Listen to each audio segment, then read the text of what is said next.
Postrado ante el altar desmantelado, comprendo que es el día del perdón.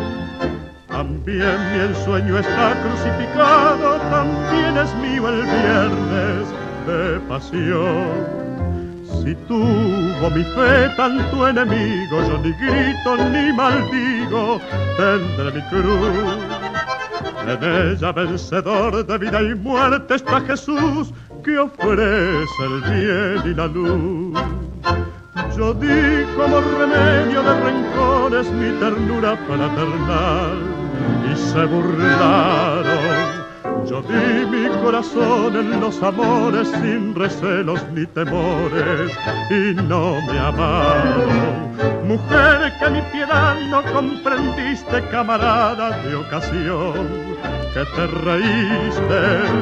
No estoy empobrecido y triste, que aún puedo dar perdón.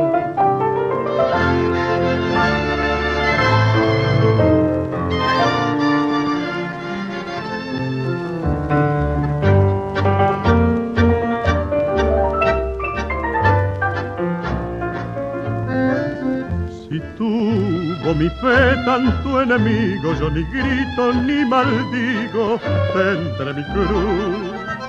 En ella vencedor de vida y muerte está Jesús, que ofrece